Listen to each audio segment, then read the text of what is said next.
So, dear participants, also a warm welcome from my side to a new edition of our POWTECH Virtual Talk series. And it's only a few weeks left to POWTECH 2023. And so we have something special today. Today you can discuss live with our 4 experts about AI, sustainability, and cybersecurity, future-proof fire and explosion safety in the powder and bulk industry. As a little hint in advance, have your smartphone next to you. And before we start with the program, I would like to thank today's team of experts who will guide you through the program. Dr. Engineer Johannes Lottermann, Chief Business Development Officer and Explosion Safety at Rembe GmbH, Safety and Control. Dr. Michael Zippel, Head Explosion Protection and Plant Safety at DEKRA Testing and Certification GmbH. And Tom Henning, CEO, Engineer Sigmund Henning, Anlagentechnik GmbH, SHA GmbH. And Matthias Fischer, Sales Director, Fargus Grecon, Fire Protection. So dear gentlemen, the stage is yours and enjoy the talk. Thank you very much, Mariani, for the introduction, and Verena, thank you very much for organizing this. And best regards to Ulla Reutner at home. Get well soon. I was asked to support a little bit and to guide all of us through this moderation today. And basically, why is this talk so special? What makes what distinguishes this POWTECH virtual talk from the other ones? It's basically that we don't want to just talk and present some slides or presentations. We thought more that we would like to discuss with every one of you, with all the participants. It's mainly, first of all, our idea, or it wasn't our idea, that we wanted to make sure that we all know that no one of us has a glass bowl or can look into the future or may even predict the future. However, when you just look into the faces of Michael, Tom, or Matthias and me, we are just some representative of the bulk and powder handling industry and the explosion safety and fire safety family. And we are a good representation of probably the opinion of our niche market, of our market. And no one of us, however, wants to name himself as an expert that can predict the future. Nevertheless, you know that there are sometimes, it sometimes needs a couple of people to speak together and to together mutually create some ideas. And then we have the chance by talking with each other, by creating the future, to generate the future. And one of the things, or one of the first questions that we would like to ask you in a couple of minutes is basically that we wanted to think like, okay, what trends may, for example, have an impact on fire and explosion safety? And there are sometimes some simple things, such as the weather conditions, that may already have an impact to the fire and explosion safety risk. And I just wanted to give or to start this discussion with something that you would probably not expect, or you may have probably not never thought about, that even the changing weather conditions will impact us. We can see that here in the Sauerland area where I'm living, but we already felt it a couple of years ago back in Canada, in northern Canada, due to the increased temperature. We had a pine beetle infestation, and so a lot of trees were dying. And a lot of those old trees then eventually needed to be cut, and then needed to be cut and stored, and then were available on the market. And all the local pellet manufacturers, they just said like, wow, there's a lot of cheap wood in the market, as of course there was, let's say, a very high amount of wood available now that wasn't planned. So the prices dropped and everyone started buying this dry wood. And what happened is a sad story, because we had really 2 very big explosion incidents, purely based on the fact that instead of getting new and fresh green wood, now the pellet factories, they were using dry wood. And this dry wood or dead wood led to explosive atmospheres, more explosive atmospheres, what's more likely to be ignited. And in one of the flakers, an explosion took place, and it actually even costed some people's lives. So we had fatalities in these incidents. And so our first question to you would just be, we prepared something, so no worries. However, we wanted to have your opinion. And Verena, maybe you can just start with the first slide, and then I will show you or demonstrate together with Verena how we would like you to participate today. We are using the app called slido.com, and what I normally don't ask people when we deliver a speech, to take out the cell phone and just take a picture of the QR code in the upper left corner. If you don't have a smartphone ready, just punch in slido.com and then punch in the hashtag 1314551. Please note, we later have some changes in the hashtag. And I would kindly ask every one of you to just write down one of the trends, the current trends of this time that may have a special impact on fire and explosion safety. It could be one of the big mega trends, but it can also be something such as the changing climate condition. So I will type in my word as well. No, somebody typed in the, that's the keyword, that's the hashtag. Maybe just try again. Verena, can you just delete the number? Battery production, very good point. Perfect. I unfortunately cannot delete one. Okay, no problem at all. It's no problem. So humidity, sustainability, modular plants, battery storage systems for sure. Training.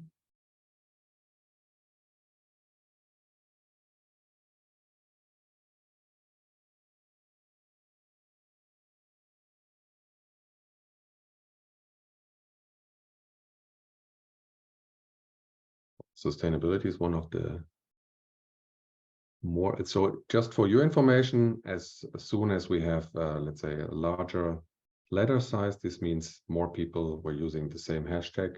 You can actually write more hashtags if you want. I'm just also adding one more.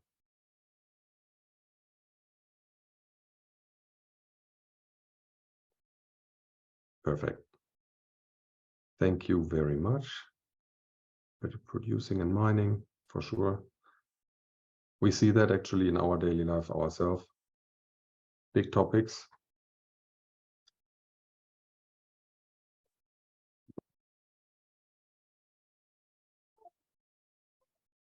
Let's probably take sustainability for one of the first as one of the first words. Verena, I kindly ask you to just keep the slide a little bit more open, as more and more people are still typing, and I see 18 participants have already been writing some of the keywords. I would like to ask one of our experts that is today with us is Tom Henning. Tom is running a company that is making equipment, special conveying equipment.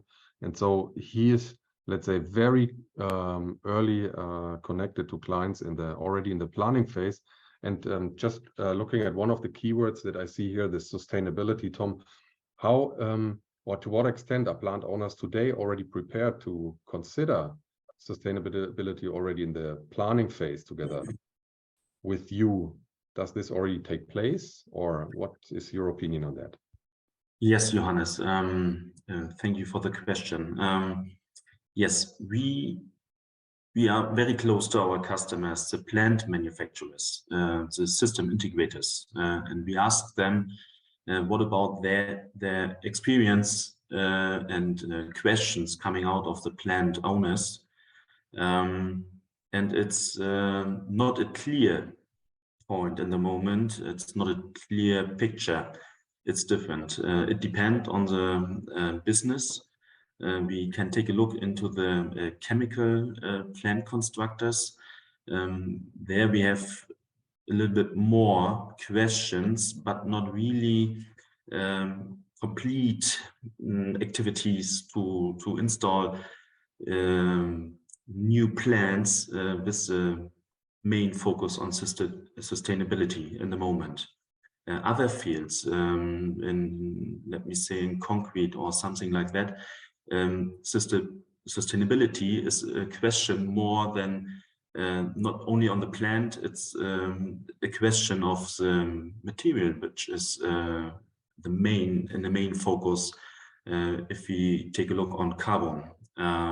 So the picture is not clear in the moment. It's quite difficult to answer just direct. But we stay in contact, and everybody of my customers, on a big potential customers, they are looking at the moment on plant owners who will make a first trial to find out what kind of machinery and what kind of plant we need in future time to take more power on sustainability facts. Mm-hmm. Michael, what about you? I think sustainability comes in a lot of ways. Also for us as a testing company, more or less, where we are responsible for plant inspections. Sustainability, in my eyes, can be the fact that the plant is using less material than before. And in our eyes, this is a certain risk combined with this measure, because if we are talking, for example, about explosion protection measures, where a plant has to withstand a certain explosion pressure, it can be a risk to reduce the material, for example, and hence the explosion resistance of these different explosion resistant plant parts. That can be a problem which arises during our inspection procedures, especially at explosion protected plants. So they are able to withstand an explosion pressure. And for example, you can reach an explosion resistant with a lower value, for example, with measures like explosion venting or explosion suppression measures. That's a good idea, but on the other side, one should take care about sufficient explosion resistance with a very low material which has been used for the design of this explosion resistant. On the other hand, I think sustainability is connected to new fuel. For example, especially if we talk about dust plants and dust explosion safety, this were in the past always connected, for example, with coal-fired plants. and this is at the moment it is changed, because we have a lot of alternative fuels, for example, biomass fuels, and also gas fuels. Consider that a plant operator which is very familiar with dust and also with dust explosion risk is not always familiar with the explosion risk caused by gas fuel as a substitution for his coal. And I think that gives new challenges for the future, for the plant operators, and also for the plant inspection task. Yeah, so I understand that, first of all, sustainability should not be done by cutting corners on safety and saying like, oh, we do a bit less, we use less material, that's sustainable, but then of course the plant will not be safe. But on the other hand, the sustainable mindset that we see out there in the field by using alternative energies, which are of course sustainability driven, but sometimes driven by new technologies or by political situation that, for example, some of the fuels are not available as they were in earlier times. So that drives us. And frankly, this morning I had a discussion with someone who's in the dust collection business, And I really said, like, this is what I love about the job, that it's never boring. You know, in the past we had mega trends. 6 years ago, everyone was talking about biomass, or 10 years ago, everyone was talking about biomass. Now it's, as I can also see, battery production, electrification. So I really like, let's say that we are part of this future wave, and I see it in the responsibility of all of us to actually allow that safety is growing with the demand, or is growing with the trends, to ensure that those new processes are also safe and sound, and that they then basically allow to run those applications. Matthias, talking about sustainability, would you like to add something? Any comment regarding sustainability? And if I may, before I stop, I would kindly ask Verena to just, let's say, involve the people by showing the next slide, because then in the next slide, we would like to know from all of you a keyword that comes to your mind when you think about sustainability in the context of safety. We just took the word sustainability, as it was mentioned quite often in the chat by all of you. So just name a keyword that comes to your mind when you think about sustainability in the context of safety. And once again, this is, let's say, an open discussion. If you want to join, if you want to just jump in and talk about, let's say, sustainability or sustainable approaches in the context of fire and explosion safety, just send a quick message to Verena or raise your hand, and we will make sure that you will be part. Yeah, reusable, multiple use. That's a very good point for sure. Matthias. Yeah, from my side, so I have some experience in the field of fire protection, and for me, sustainability is also when you are able to take care that there will no big fire or explosion events in the company. So each event is causing a huge number of bad things into the atmosphere. Okay. So for me, the main topic is fire protection, and that in an early stage, so that you are doing something before a fire occurs. This is very true. I mean, any fire or explosion that we can prevent will certainly reduce the number of emissions, toxic, even the extinguishing water from the fire department may be contaminated, and we may have to cope with that after a bigger fire. So that's the motivation of all of us to work in that aspect. And we are also a manufacturer of safety products. And we have ourselves for a long time already a sustainable approach. Of course, I believe that's very common at Tom and at Tom's company, and at your company, Matthias. Same thing, that you start to rethink twice about the packaging or the operating instructions, or that you use just recycled paper, stuff like that. But also, let's say, the mindset, once it changed, may even lead to a complete new approach to the market. So we will actually show at the POWTECH one of our new products where we considered sustainability in a complete new way. We wanted to make sure that we respect Mother Earth to its best intent. And I'm very glad to see some of the keywords here.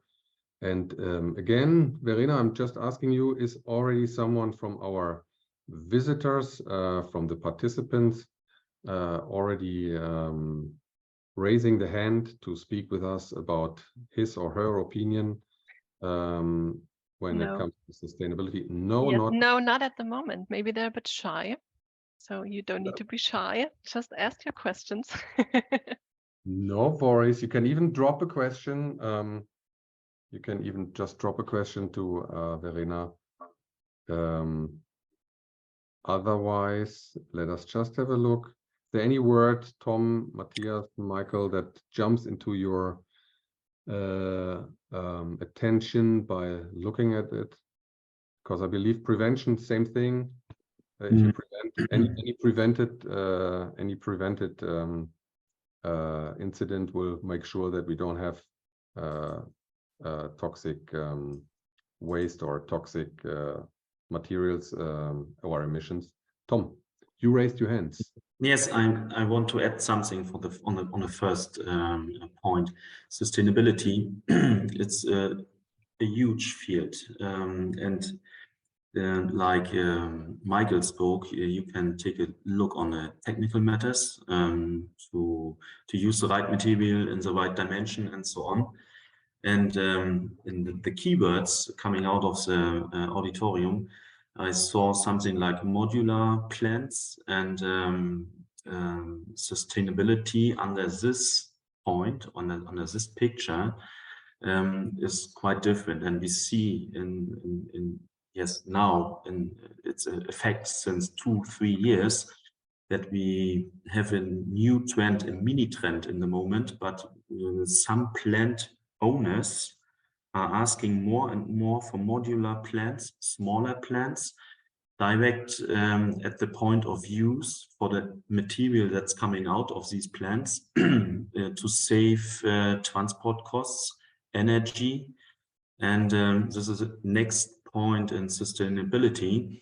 And for plant manufacturers, it's a new idea, not totally new, but you have to take a look on much more plants in the field than only one big plant.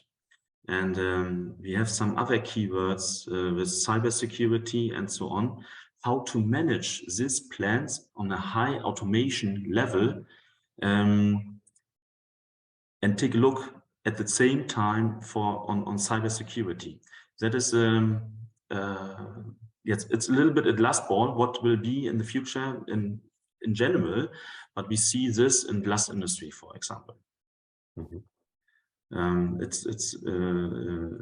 It's a mini trend, and we see it not in Europe, but in North of America in the moment, and it could be a trend going around the world due to energy costs and transport costs and reduced, let's say, or simplified engineering approaches, reduce costs. So we for example, we try to source everything as local as possible, just to make sure that yeah, we reduce the numbers of trucks that drive around. I mean, it doesn't matter. Let's say just to source always the high-end material. If you always get the latest and greatest only thousands of kilometers from you, you should not cut corners on quality and safety. But this is something that even when it costs probably a couple of cents more, you should or even euros more, you should probably start yeah, thinking like where does it make sense to save costs, and where does it where shouldn't we save money by not saving the resources of others. Yeah. You just mentioned, Tom, you just mentioned one of the keywords that we were using, that I was also seeing on one of the first slides, or in our very first questionnaire. The response towards cyber security was a big one, and I know that Michael is a true and deep expert in this topic. Michael, you are in the context of the VDI conference in October. You are having one special day purely focusing on this topic. Verena, I would like to ask you to just go to our next slide, where you just prepared the cybersecurity. Hey, Johannes, can I say one word to prevention? Yeah, for sure. Go ahead. So this is a big topic here, and from my opinion, it is so that prevention you can also look into or in different directions, let's say so. So one direction is when you are thinking about fire protection, then prevention is very, very important. You know that as a fire guard. So as early you can detect something which can cause to a fire, or which can follow up by a fire, So it's very important that you are very early. So, or better to say, you have preventive things you can do before a fire occurs. And the other direction I'm thinking about is that to protect or to take, to be sure that the systems are in fully operation, it can also be, you can use intelligence sensors to check if all the aggregates are working perfectly, and then you can use these parameters and combine that with artificial intelligence to say, okay, now it's time to make maintenance, a predictive maintenance or something like that. As a spoiler already, we have artificial intelligence also as one of the keywords. If you allow me, Matthias, I already just sent Verena a message that she should make also, of course, a keyword Slido questionnaire for the artificial intelligence, as I saw AI multiple times mentioned. But I know that you can probably talk about that a bit more in detail. So talking about cybersecurity, Tom, you are totally right. Automatic plants means like they need to be all interconnected, and there's no industry 4.0 without any interconnection between the web. Then people are more and more demanding remote support. If something is broken on their plant, ideally one of your technicians already gets access to, jumps into your plant, virtually supports. Probably first question to you, Tom, then to you, Michael. So how do you already work, let's say, in this field or in this context with your machines? Are they already connected to the Internet of Things, or so what can we expect in future from your company?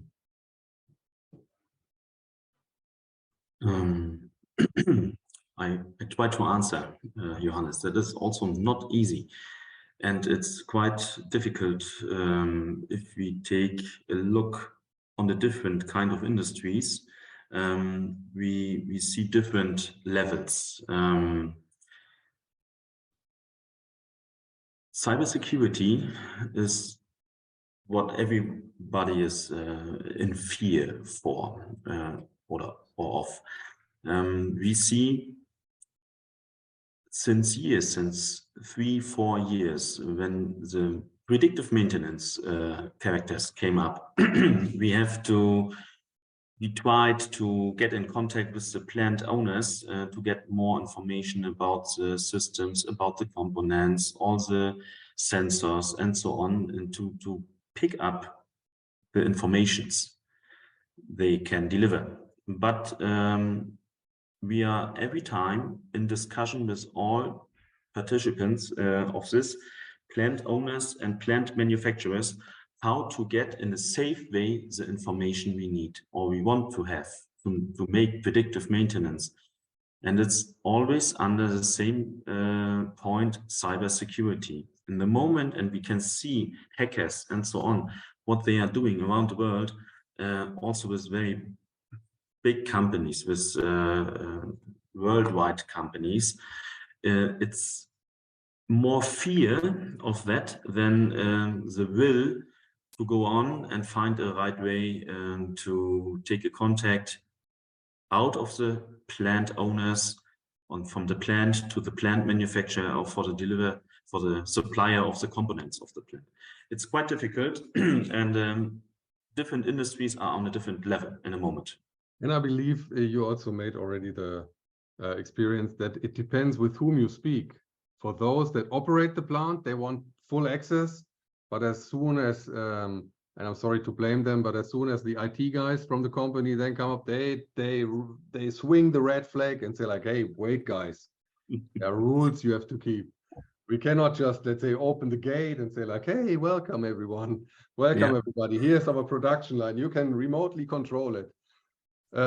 I see those big fears, and I'm yet waiting for the first big incident from happening, not waiting, like desperately waiting, like more or less like scared, and totally in awe that there will be the day where somebody will say like, oh my gosh, this explosion or this fire took place because of a hacker attack or someone who blackmailed the company and then said like, you know what, I will just suppress you. So Michael, how big is this risk? Like, am I like drawing this picture, or would you say like, no, Johannes, this is possible? How big is the risk today, and how can it be, let's say, effectively protected such plants against those risks posed by cyber attacks? Michael, you are on mute. Yes, I think Tom has mentioned a lot of things before, and I'm 100% on his side if it comes to the different experience of the plant owners and plant operators in terms of cybersecurity. At the moment, I have to say, yes, it is possible. It's a possible scenario. What is a big difference to the things we are dealing as a testing and inspection company is that we are talking about malicious things. That's not, you are so stupid to design an explosion safe plant. It is more or less a malicious act we are talking about. And that's a little bit strange also for us as a testing and inspection company. If we are talking about, or if we talk about our local authorities in Germany, they all say, yes, that is a possible scenario, and hence we have to decide what to do. I can only speak for the German plant operators and testing and inspection companies. And fact is that there are some legal requirements at the moment for this aspect of cybersecurity. In Germany, we have the so-called Betriebssicherheitsverordnung. This defines requirements for plant operators and employers to protect employees from any dangerous effects caused by fire and explosion. And due to the increased degree of networking, for example, networking security relevant measurement and control systems, measure and control systems can increasingly become the target of cyber threats. That's a fact, that's clear. And I think so we have to react on this. The employee must take this into account during his or for his individual risk assessment, for example, which is described in the German Gefahrstoffverordnung. It's another legal text on the side of Betriebssicherheitsverordnung, and it defines that you have to think about all aspects with respect to explode or regarding explosion safety or fire safety. And yes, in fact, cybersecurity will become a part of it. So both of the ordinances that you mentioned are, yes, they are the German names, but basically they are as per the European law, because the ATEX directive, at least the 90-92 EC is, let's say, even if it's not, if it does not has to be translated 100% by each country, it should certainly be an aspect, and so it's not a German thing. This this cybersecurity law or standardization that you mentioned, is it right now? Is there anything going on in Europe to also find a European and harmonized approach for the market, or is it? I would assume that there are also some activities in other European countries. The European Directive 1999 has a special feature. It can be extended. If you are talking about ATEX Directive 2014/34 EU, it cannot be extended because otherwise one manufacturer has other chances to put the product on the market as another coming from another European country. That would be a bad situation. But the other directive, which is addressed more or less to plant operators, can be extended. And that's at the moment the discussion in Germany. I think perhaps they are on a first stage. Perhaps other countries are a little wider than this. And so it would be very interesting if one of the participants today has any experience with legal regulations in his country, not in Germany, in his, for example, European country, describing the cybersecurity. Perhaps we can place a question and then get some answers from the participants today. Michael, that's a very good point. So I'm asking Verena or all of the participants, please just raise your hand if you would have to add something on how cybersecurity is regulated in your territory, in your country, in your home base. That would be very interesting how you act with that. And in case you are, Verena, is there someone? No, not, but I just wanted to add that the participants can also write it down in the F&A button if they don't want to talk. Perhaps only write your country and say yes, for example. Yes, we have it. Yes, we have it. I see IoT that jumps directly into my face. I will just quickly say that we at Remby, we have an IoT. We want to connect our, let's say, all our sensors in a smart way, and that's why we worked together with a software company and brought out a couple of years already the IQ safety cockpit. However, we realized we were somehow too quick because, like what Tom just mentioned, in some industries we are decades behind, and in other industry we are already at fully automation. That makes it, let's say, a little bit difficult. Of course, any hardwired process automation or control is safe towards cybersecurity, for sure, much safer.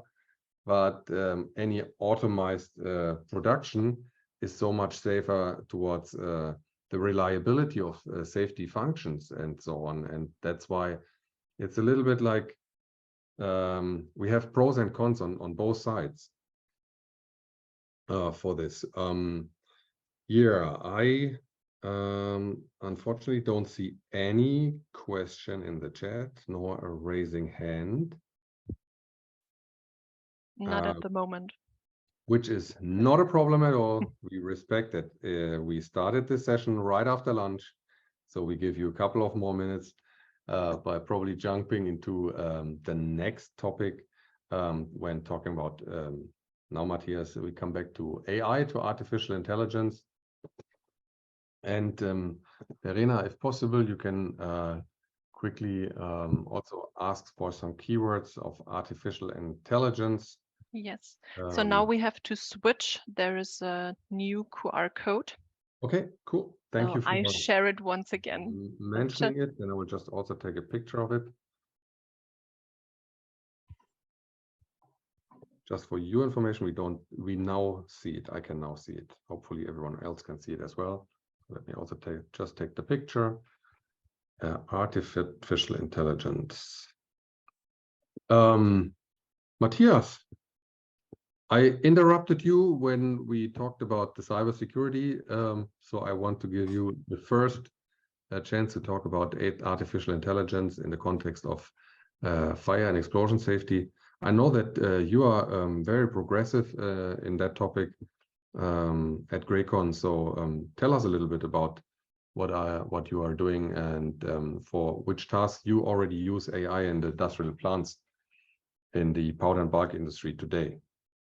Okay, I will. So in the past, it was always so that we have sensors in the field and we are communicating in that way with the sensors, that we get information from the sensor to the control unit. There is something, yes or no. So it's a 0 or or one decision. And what we are doing right now is that we are really start to communicate with the sensors. That means we are getting information from the sensors and we are sending information to the sensors. So that means that we are digitalizing our system to be able. And now I've just write down a little bit a summary of that, what we have talked about. So we know that undepending from us, we know that our production processes, they are getting more and more sensors. And these sensors allow something, but to be able to use the information from the sensors, you need remote control. Then we are directly at cybersecurity. But when you would like to use remote control, then you are in the problem we have just talked about. But when you are doing that, you can use, or you can do predictive maintenance. But therefore, you are using the sensors, you are using the cybersecurity, then you can do predictive maintenance. And for predictive maintenance, at least you can also use artificial intelligence to analyze all the parameters, the KPIs, which are coming from the different places, to say, yes, I can say tomorrow it will be like this, and the day after tomorrow it will be like this. So all the buzzwords we have just talked about, they have to do something they have a relationship to each other. I'm very happy to hear that you mention and speak very positively about AI in the context of safety. However, I also see some people were writing something like new risks and type of risks. And in this context, or risks, but also chances, I really celebrated Michael's quote on, or the citation when we were finding some AdWord for this event today. You said something like we should not take, or we should not just let's say focus on the risks, but also see the chances. And I'm very happy to see that Matthias is going in that direction. But Michael, how would you judge on AI in the context of fire and explosion safety? Yes, I think that's my statement. It's perhaps a little bit strange for a typical personnel of a testing and inspection company, but yeah. I have to say this AI and things like this, they offer a lot of options, I think, in order to make some explosion safety concepts better. For example, I have put a keyword lessons learned here. And that means, in my eyes, it's a typical application for AI. So today we have very complex plant concepts. So we have a complex situation in connecting these different kinds of apparatus and things like this. And these complex concepts require also complex explosion safety concepts. And for example, if we are talking about investigations of explosion events and any reasons for an explosion or large fire, this is a task, I think, which requires a lot of experience and hence also a lot of different data to collect and evaluate in order to avoid these disastrous events for the future. And I would say this is a typically field of application for, let's say, classical expert systems, which started more or less in the mid and last of the last century, yeah. And also for actual artificial intelligence systems, from which are of the newest technology. For example, if we are talking about ChatGPT or things like that, I think it is very impressive to see what they can do today. The big challenge is to steer it in a way that is usable for us and that makes sense for us, especially if we are talking about very complex explosion safety concepts, for example. I mean, we are all here. This is our mission to make the production more efficient, but also to make them safe, to make sure that no one will die. And what is wrong about using artificial intelligence in combination with human intelligence to just be much more reliable? I've seen multiple incidents that did not just start by, oh, then there was this explosion, or then there was this fire, or then there was this ignition source. It's always a story that is told by the machine. Oh yeah, there was this, and then was that, and tralala, and then at the end, kaboom.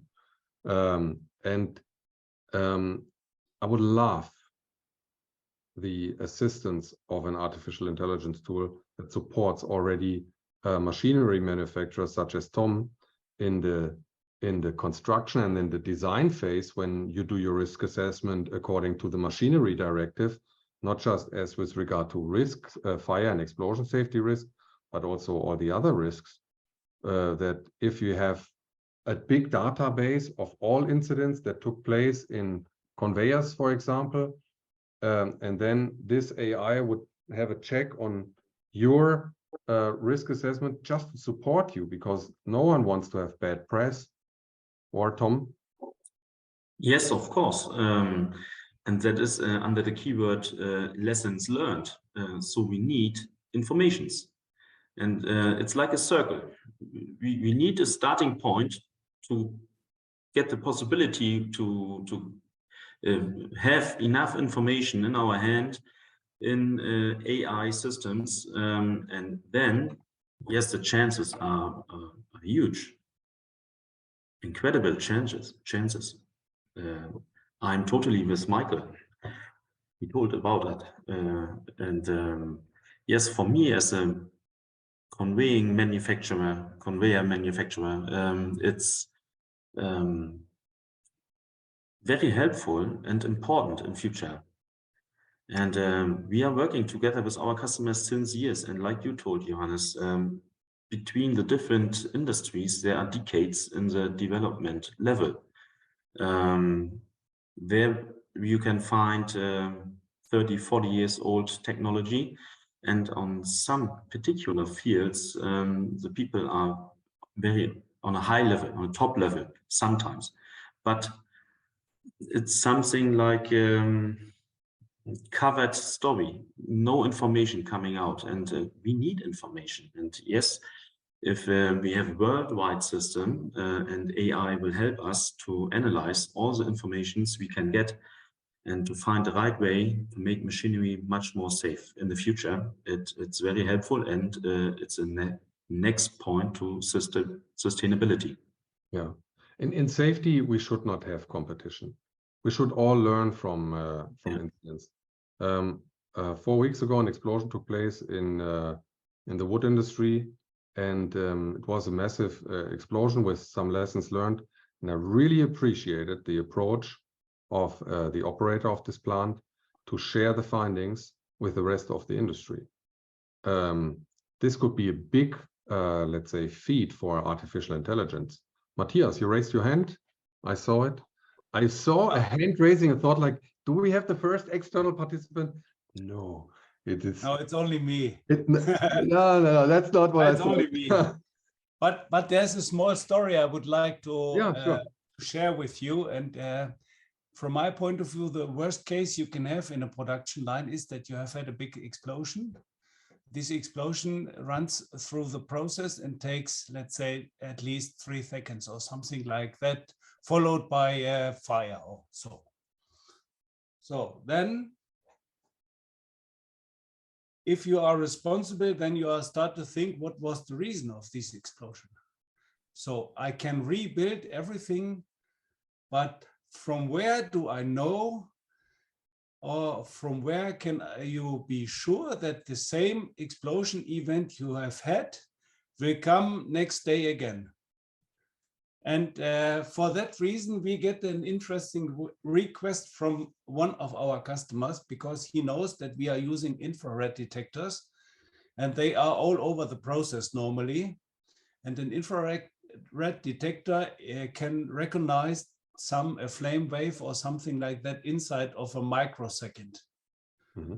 So, and that was so interesting that he said to us, hey, your control unit must also be so quick and must be able to collect the timestamp of an event on a sensor inside of a millisecond.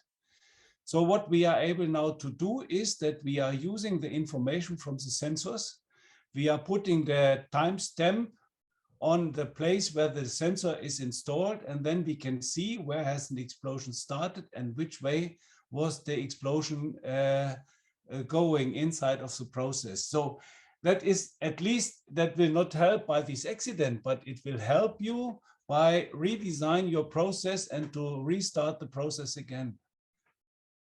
That's interesting. That's an interesting point for sure. Mhm. Yeah. I really want to go back to one of the points that Michael also mentioned, is that when you look on how incredible smart artificial intelligence is today, I was listening to a podcast, the diary of a CEO by Stephen Bartlett, and he was speaking with Mo Goddard, the ex-Google ex-CEO. It was super impressive to listen to it. I think it's 6 weeks or so ago. When I was listening to it, it was so amazing because he was using I think I forgot the numbers, but nevertheless he said, but when you look at the first GPT version of artificial intelligence, the IQ that it was having was somewhere in the 60s or 70s or 80s. So you know that the IQ is normally measured or representing IQ of 100 represents the standard intelligence of you in your compared group.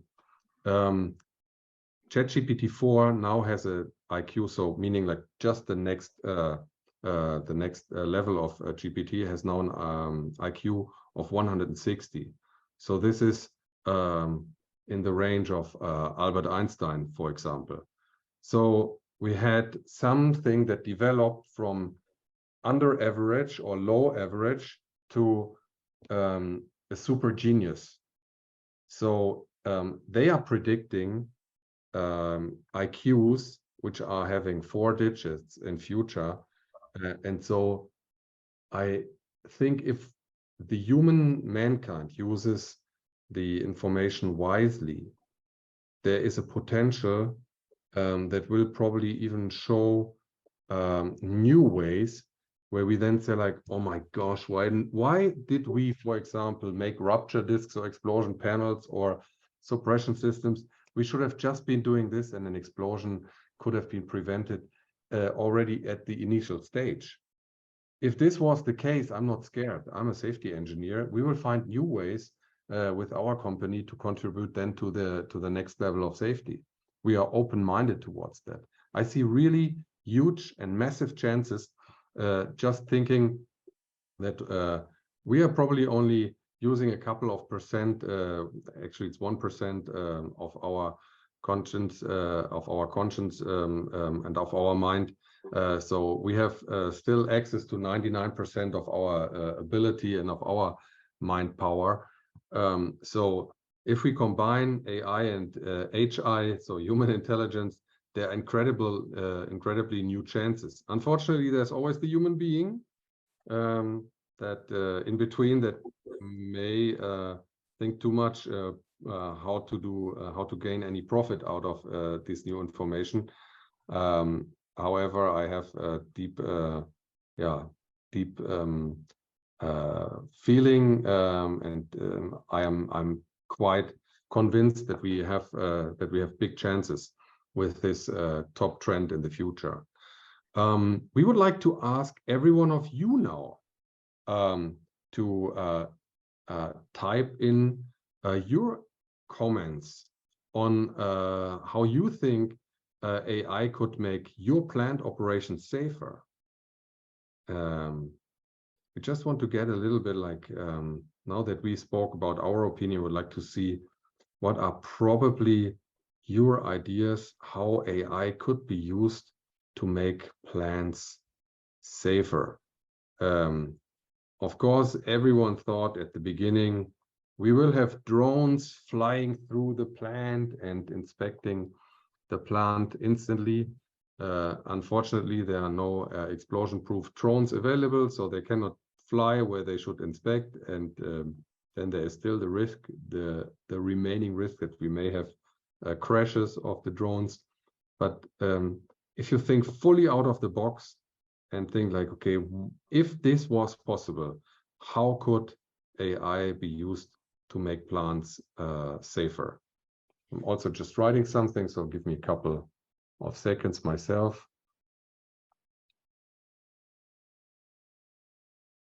And again, the invite, anyone who wants to contribute to this today is very welcome.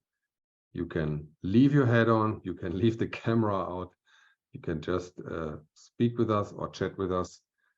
But as yet, I don't see questions in the Q&A or in the German, the F&A button. Inline quality inspection. Oh, that's a good point.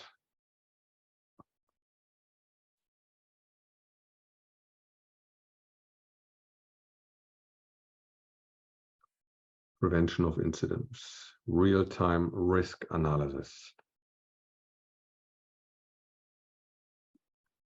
Störungsfrüherkennung.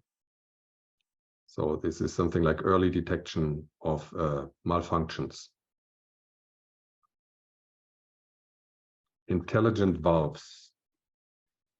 So the ones that know what to do.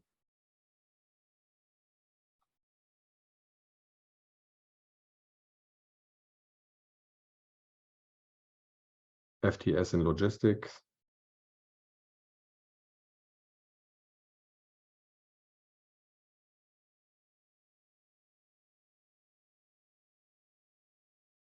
Here's still the invite. Feel free to join the discussion, to jump on the discussion.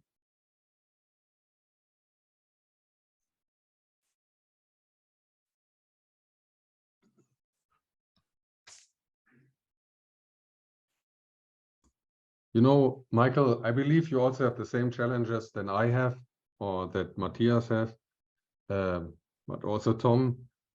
We are well-recognized companies, so it's easy to find the right people. But given the fact that people will get older and we will have less young people joining us on this planet, we have the fact that we will not have that much access to experts in the future. So I'm very happy if I would get some artificial intelligence bots that would just support us. So how would the future be if I just take the PDF of the PNID, take the PDF that shows the PNID of a certain plant, and an AI bot just scans it and gives us some ideas like, oh, this is where you have to pay attention. These are the questions that you have to ask. Just to support you, keep curious and don't lose yourself in naivety. That's a nice one. That's good. Surveying possibly X tendency. We have a question. Oh. Yes. Thank you very much. We are celebrating the very first question. And it's in our F&A box, Johannes. Yeah, I can see it already. I would be glad if AI could help to find the right explosion safety concept, because sometimes different experts give different solutions and the customer is confused. This is what Bernhard Voss from Infrastaub said. Thank you very much, Bernhard, for your question. I know that explosion safety is a gray field. However, it does not mean that one meaning or one opinion is correct while the other is not correct.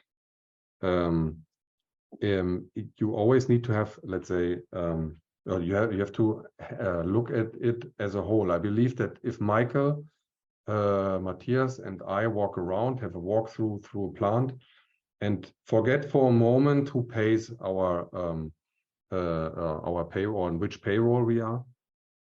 If we have a walk through a plant, we will have by nature already, let's say, a different set of glasses that we are using while we have a walkthrough.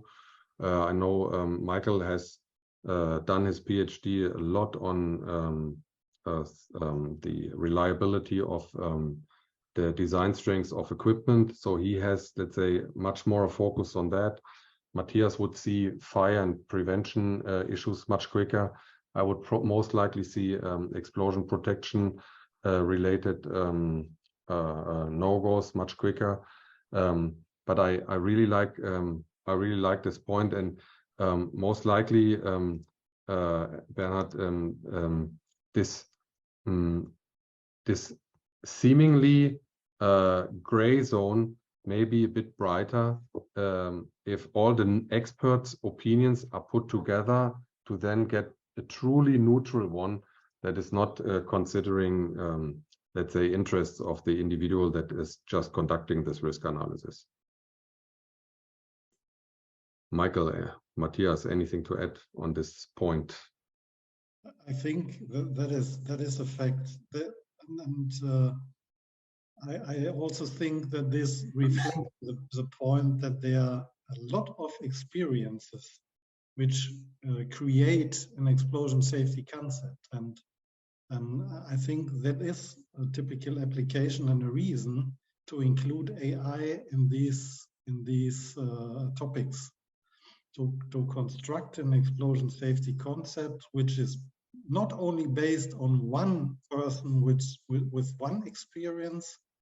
Better solution would be to collect also other experiences in order to create the best explosion safety concept for the specific type of application. Yeah.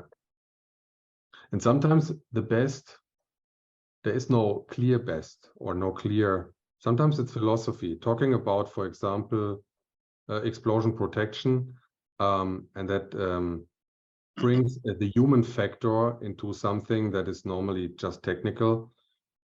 We have clients that say, like, you know, I would want to have my dust collector, just take this example, I want to have it protected by a passive solution. I want a passive one, a rupture disc, a flameless vent, and a non-return valve, because I want that there's no cable, at least no cable on it, that the explosion needs to actively be detected and then something needs to happen. I can sleep better if I know this is more or less working intrinsically motivated. So the pressure wave that develops opens the panel, the explosion panel, push the non-return valve into the closed position, and then more or less works completely independently. While we have clients that say, like, a passive solution, no, I want that my explosion is detected and that a controller actively, let's say, detects that this explosion took place and then does something actively by, for example, inerting extinguishing powder or closing a knife gate valve or something like that. That's also the philosophy of the plant operator, of the owner of the plant. Just that, that's the human factor in the technical world. Yes, this requires that these alternatives are in place in mind. Yeah. That they are available. That is an important point. If you are only focused on one explosion safety concept, it is sometimes a bad idea. Better idea is to see it individually for each specific application.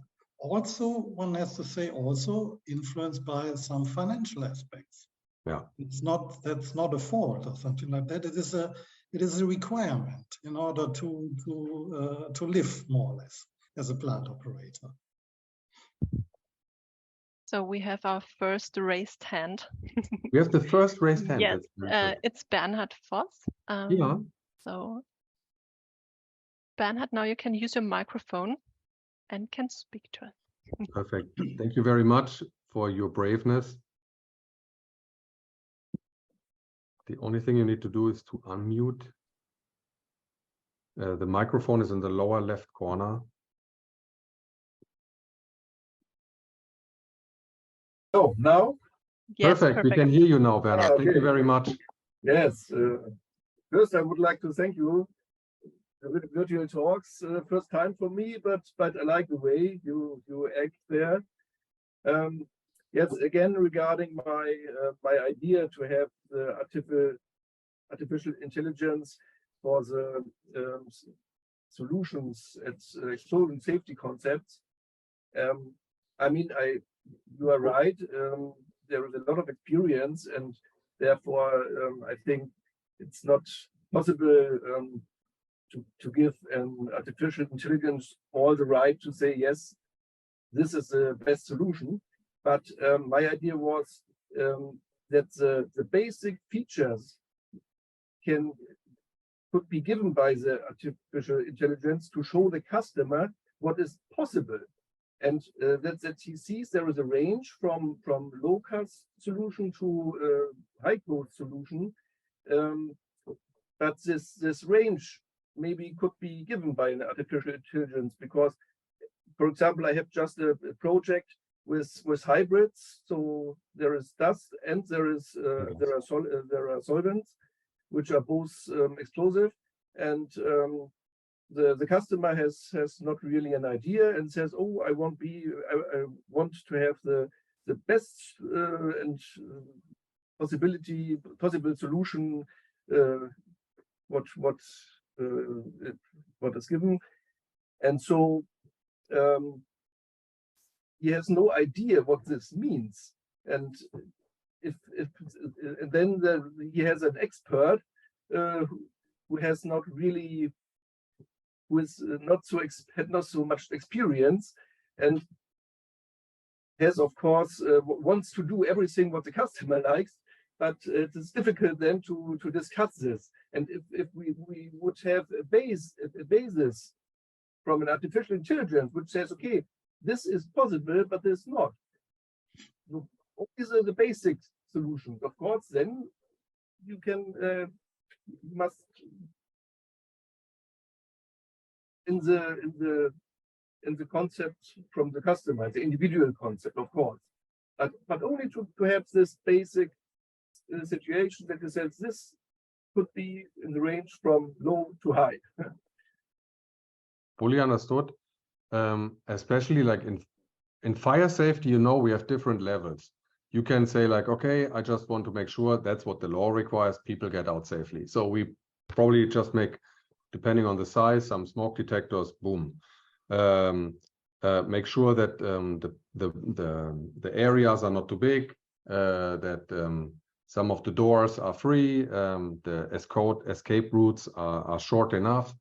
But then in the next escalation level, you can say like, okay, I make an automatic fire extinguishing system, or I have an own fire service group on duty, so that you really escalate it to a certain, let's say, extent. While in explosion safety, that we don't have this, let's say, different layers. On the other hand, I know what you mean, but I think that I know what you mean, like, okay, what is the basic and what is probably the advanced advanced add-on.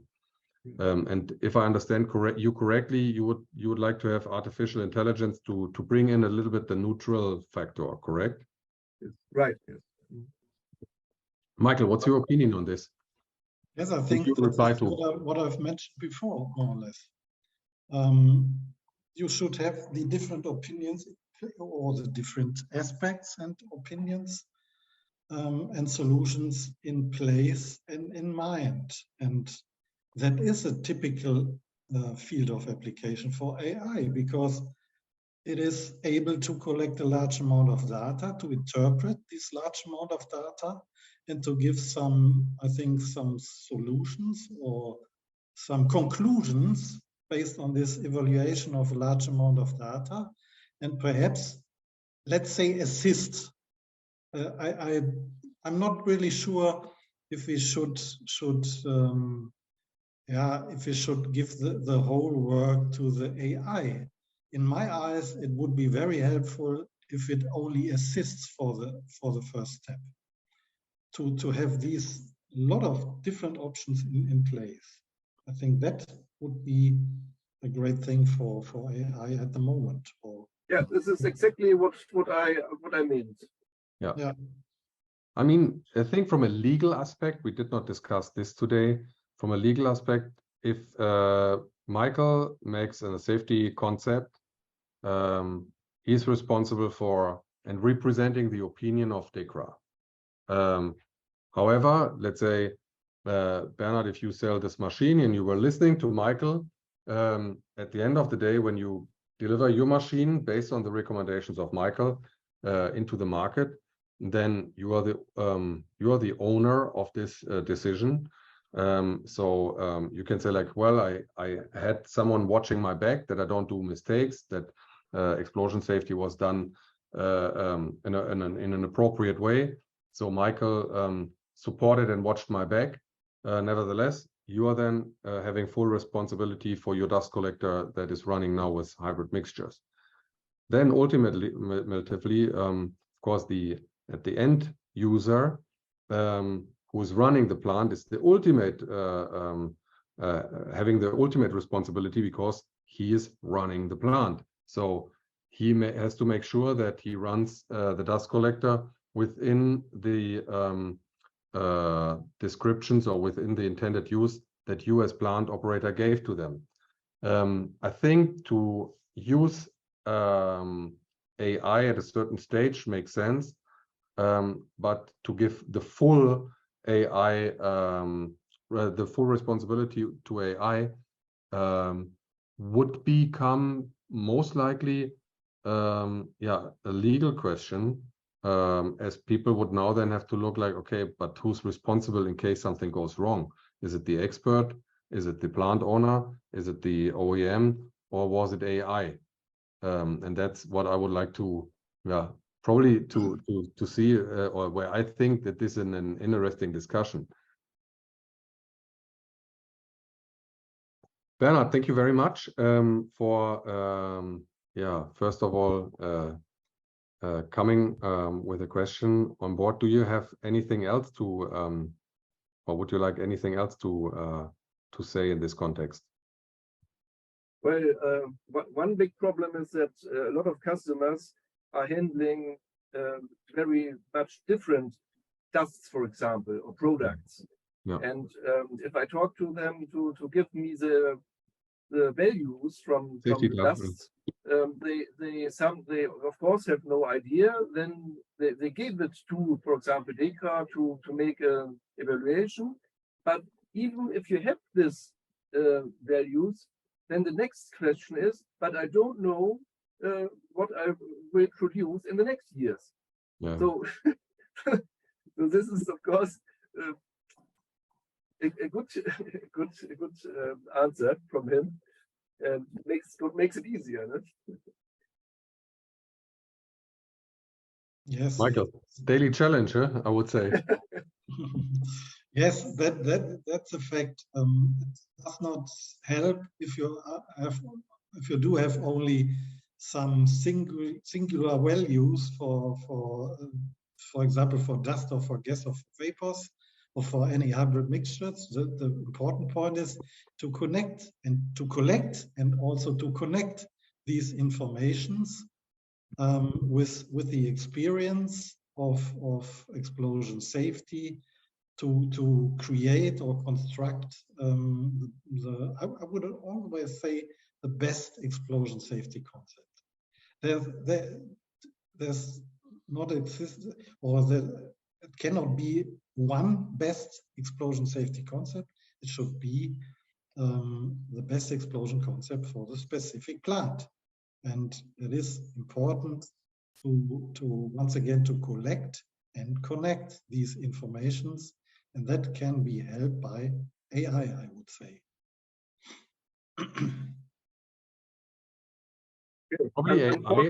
Unfortunately, I have to leave this nice virtual talk. Virtual talk, thank you. Yes, Bernard, I'm looking forward to for the good ideas. Bernard, I'm looking forward to see you at the non-virtual talk at the POWTECH. Yes, right. For sure. Okay. I know that you also will be there for sure. Yes. So thank you for participating. Okay, thank you. Bye. Thank you. Bye.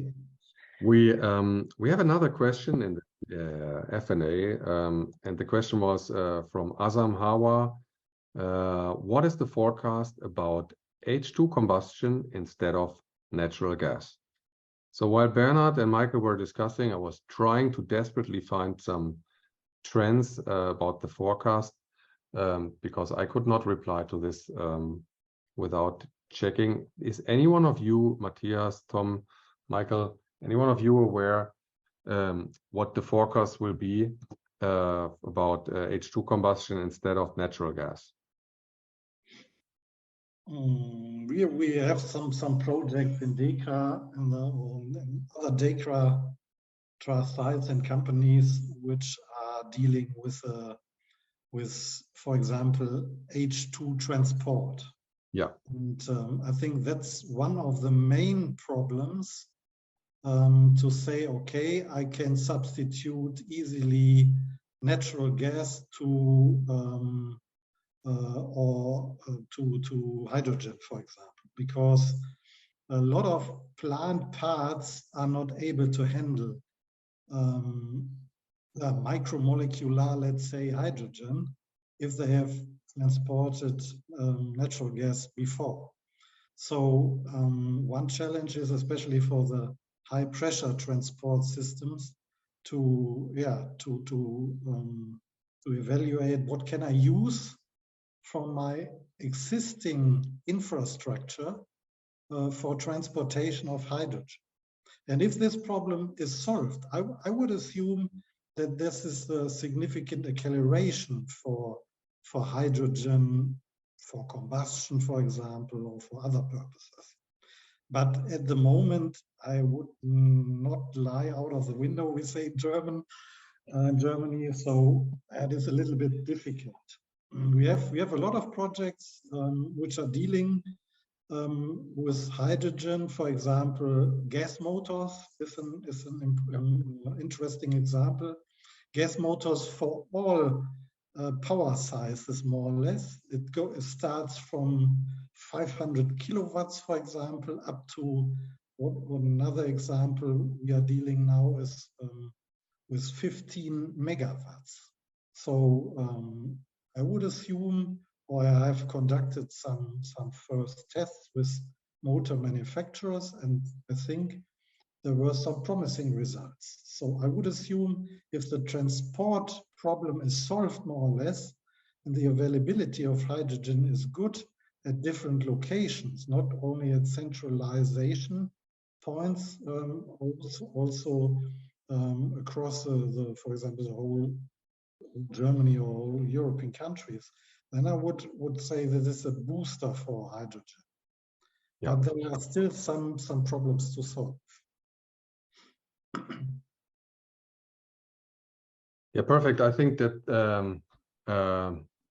all the trends are driven by external impacts or external effects that took place. So such as the war or supply chain shortages and stuff like that. And that is kind of that makes it also, let's say, less predictable. One thing is for sure, we will burn in future more hydrogen than natural gas. I think that's what we can all agree on. We will face new challenges in fire and explosion safety, and I believe this is what we could also see today in this virtual talk, that small, we call it the butterfly effect, small things that may have a big impact on something, so need to be considered, starting with the weather and going through sustainability, cybersecurity, and artificial intelligence. I'm very happy. I was very happy and glad that this experiment worked out today. I loved the comment of Bernhard, who said that he liked this approach of this first virtual talk where we just talked and not speak, so to say. And I can't predict the future, but I can predict one thing, that exhibitions will always exist, because people buy from people, and exhibitions are the points where people have the chance to meet. So I'm very much looking forward to see all of you live and in color in Nuremberg at the next POWTECH. Just 2.5 more months to go. So I can hardly wait to see all of you back. Verena, Matthias, Michael, Tom, Ola, and Marianne. Thank you very much for supporting us today. And with this, I would leave the final word to Verena and Marianne. So thank you very much, Johannes. Also from our side, a big thank you to you and Michael and Tom and Matthias for having you here today. And yes, we're making a short summer break with our virtual talks, and hopefully see you all in person in September from 26 to 28 here in Nuremberg. Have a nice summer. Enjoy the sun. Yes, see you soon. Have a good day. Bye-bye. Bye-bye. Bye-bye. Bye-bye.